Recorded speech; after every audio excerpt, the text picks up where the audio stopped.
기도 잘 준비해 주셔서 진심으로 감사합니다. 하나님께서 오늘 우리에게 주신 말씀은 누가복음 5장 1절에서 11절입니다. 누가복음 5장 1절에서 11절 말씀, 신약성경 95면에 있습니다. 한 절씩 교독하시고 마지막 11절은 같이 읽도록 하겠습니다. 무리가 몰려와서 하나님의 말씀을 들을새 예수는 게네사렛 호숫가에 서서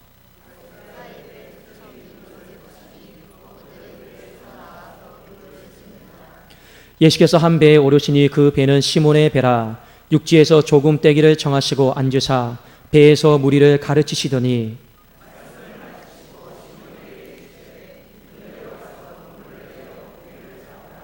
시몬이 대답하여 이르되 선생님, 우리들이 밤이 새도록 수고하였으되 잡은 것이 없지만은 말씀에 의지하여 내가 그물을 내리리이다 하고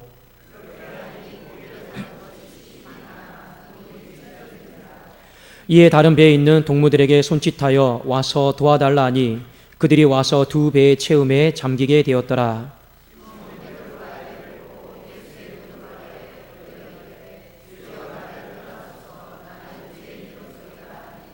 이는 자기 및 자기와 함께 있는 모든 사람이 고기 잡힌 것으로 말미암아 놀라고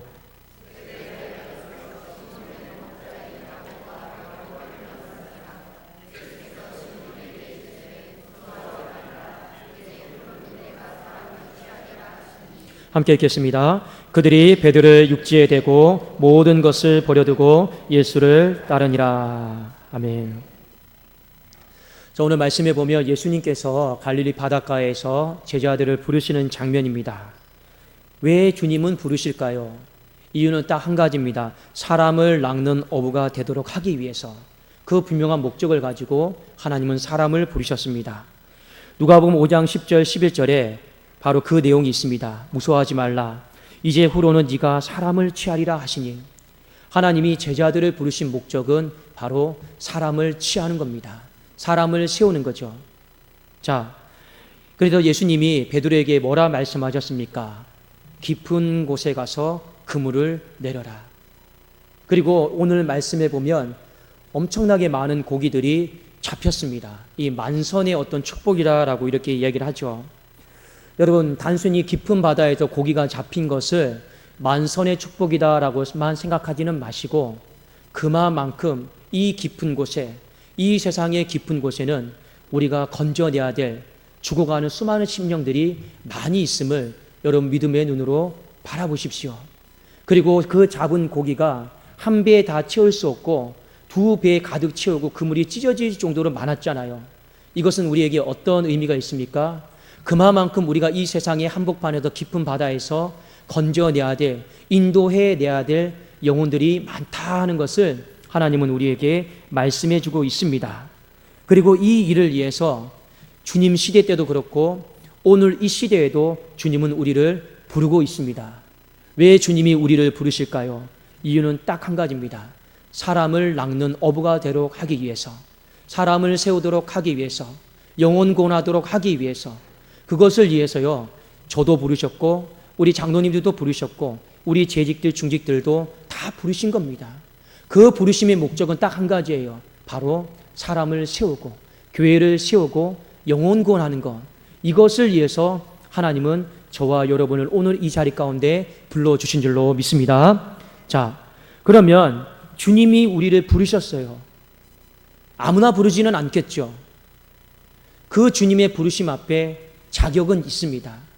물론 우리가 하나님 앞에 구원받는 데 있어서는 오직 믿음입니다. 믿음으로 구원받아요. 별 다른 게 필요하지가 않아요. 그러나 사명은 일꾼이 되는 것은 자격이 있습니다. 오늘 주님이 베드로를 그냥 부르신 것 같은데 그 안에 몇 가지 자격을 보셨습니다.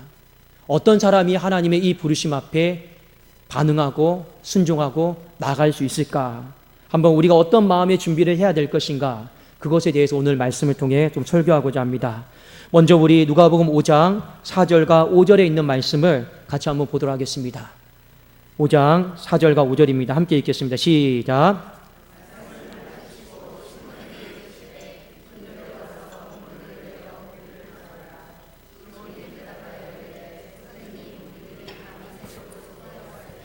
잡은 것이 없지만은 말씀에 의지하여 내가 그물을 내리리이다 하고, 지금 주님은 베드로에게 깊은 곳으로 가서 그물을 내리라.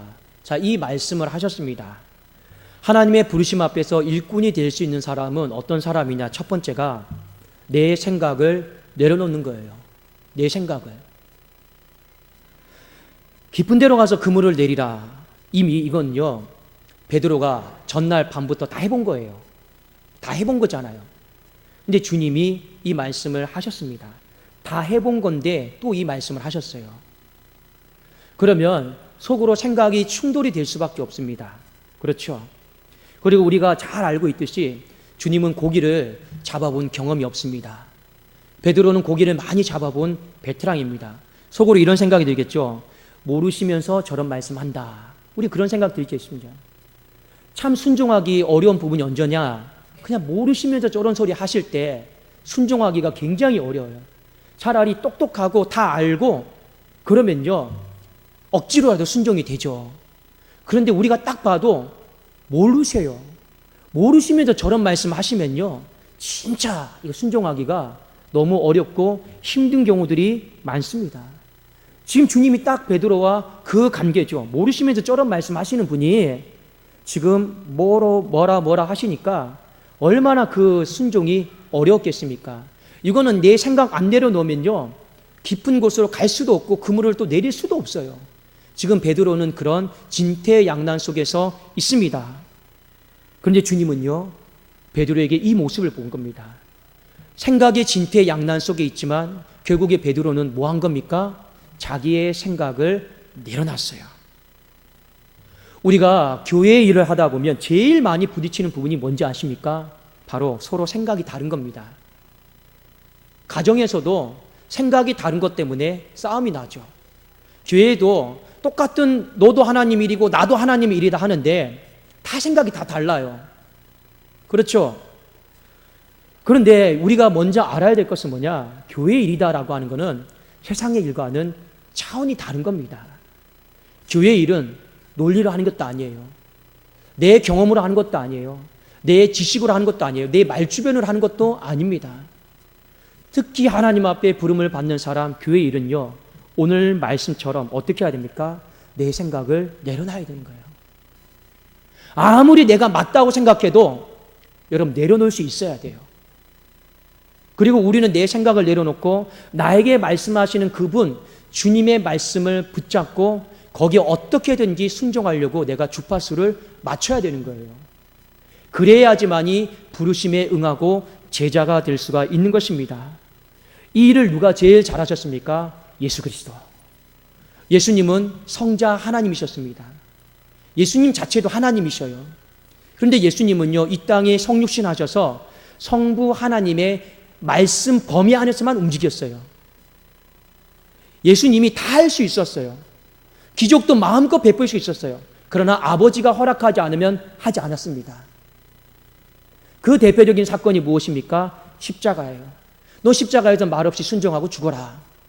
말없이 죄를 대속하라. 그 말씀에 의지해서 주님은요, 참아내시는 겁니다.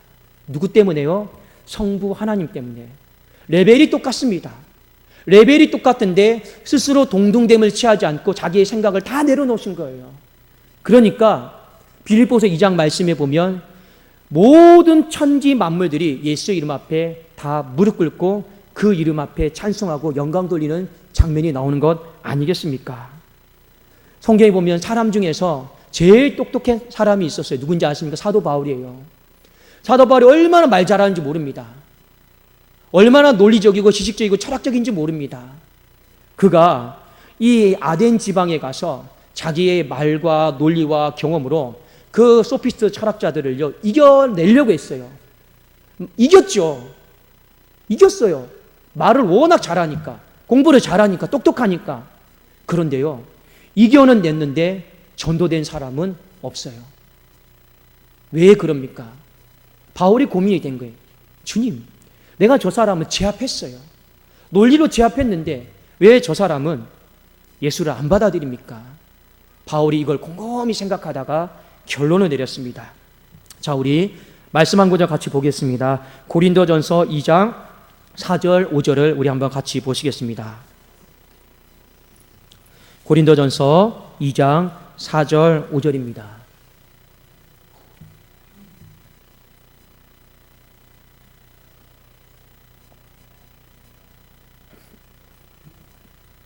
자, 우리 함께 읽겠습니다. 시작. 내 말과 내 전도함이 설득력 있는 지혜의 말로 하지 아니하고 다만 성령의 나타나심과 능력으로 하여 너희 믿음이 사람의 지혜에 있지 아니하고 다만 하나님의 능력에 있게 하려 하였노라. 바울은 깨달은 거예요. 내 생각과 지식과 언변과 논리와 내가 연구한 것으로 내가 그 사람을 바꿔보려고 한 거, 이겨보려고 한 거, 그거 다 하나님이 헛된 것이다, 썩어질 것이다, 허락하지를 않은 것이죠. 오히려 그 이유로 어떻게 합니까? 나는 지혜 없습니다. 나는 말 잘 못하는 사람입니다. 나는 언변이 없는 사람입니다. 나는 생각이 부족한 사람입니다. 자기를 다 내려놓고 가서 예수 믿으세요. 예수는 그리스도이십니다. 이렇게 했는데 이상하게 역사가 일어나요. 교회 일이라고 하는 것이 여러분 바로 그런 겁니다. 내 생각을 다 내려놓고 하나님 말씀만 붙들고 예수님만 바라보고 우리 순종하면서 가는 거예요. 그러면 교회는 약한 데서 능력이 펼쳐지게 되는 줄로 믿습니다.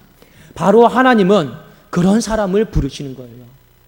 예수님은요, 베드로의 그 모습을 보신 거예요. 두 번째, 부르심에 응하는 사람은 어떤 자격이 있어야 되는가? 어떤 준비를 해야 되는가? 자, 오늘 본문에 여러분 배경이 뭐냐면 해가 밝아왔잖아요. 해가 밝아와서 더 이상 시간적으로 고기를 잡을 수 없는 불가능한 환경입니다. 시간적인 배경은 고기를 잡을 수 없는 불가능한 환경이에요.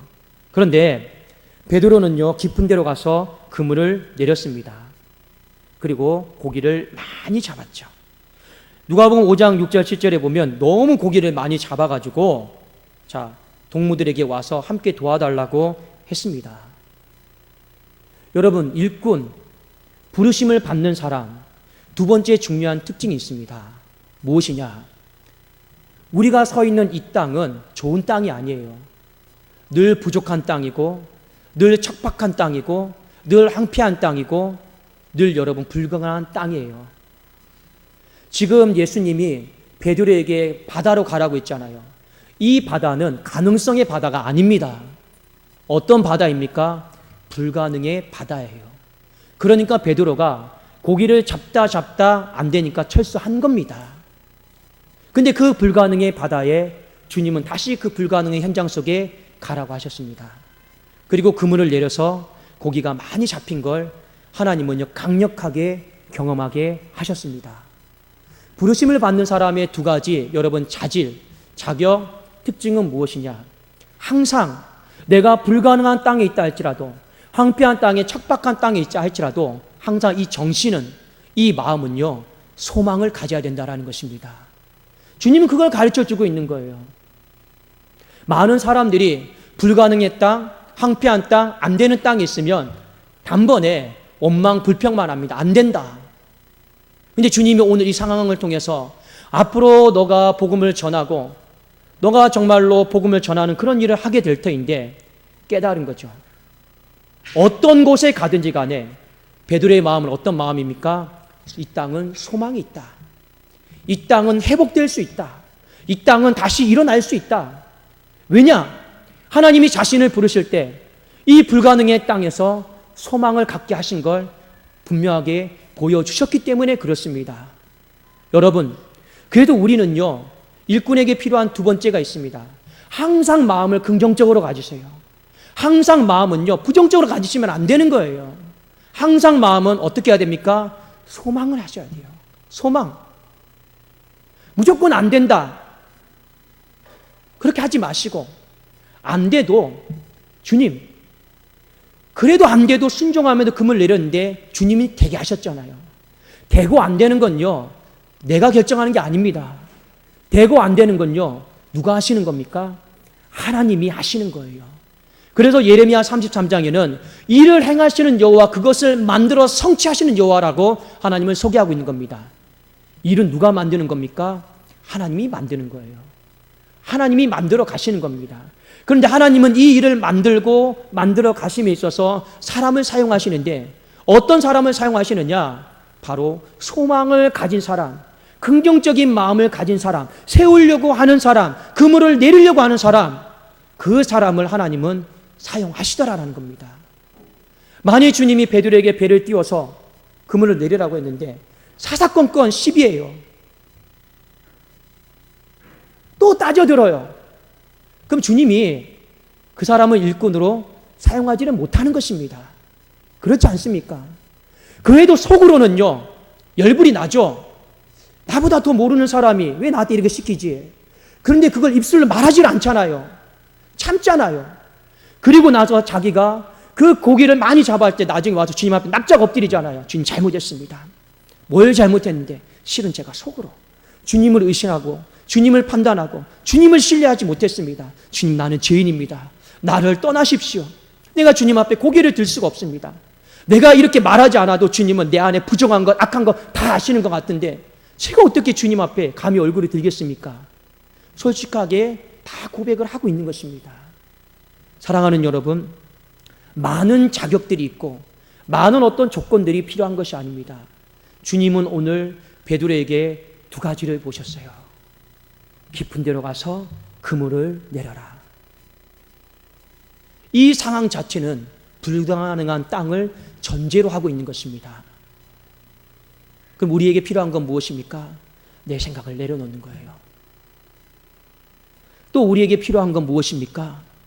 불가능한 땅에서도 그물을 내리면 하나님은 반드시 일을 만들어내신다.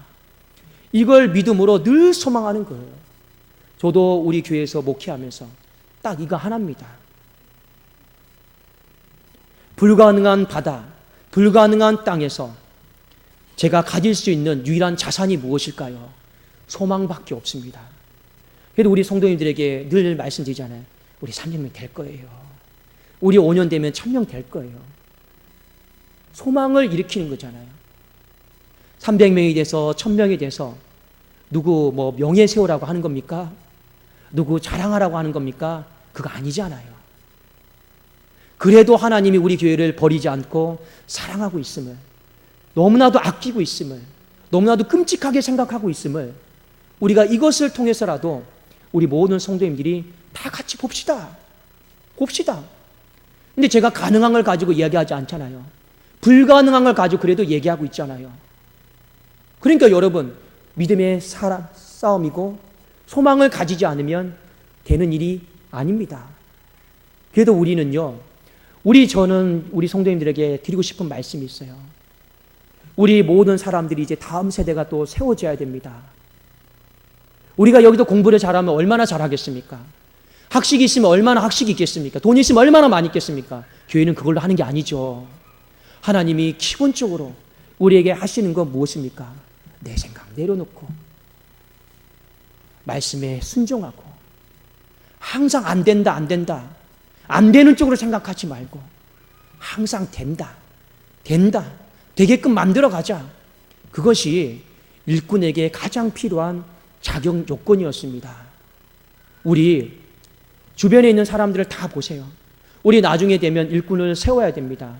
여러분, 관계에 따라서 친밀도에 따라서 일꾼 세우는 것이 절대 아닙니다. 이 두 가지를 여러분 헤아려 보십시오.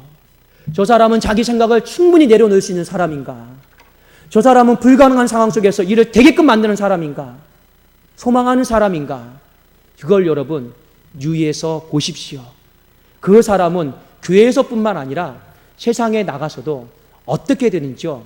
잘하게 돼 있습니다. 오늘 여러분 이 말씀 꼭 잘 기억하시고 우리 교회 안에 하나님께서 누구를 부르시든 간에 이 부르심에 합당한 사람들이 많아지기를 예수님의 이름으로 축원합니다. 기도하겠습니다.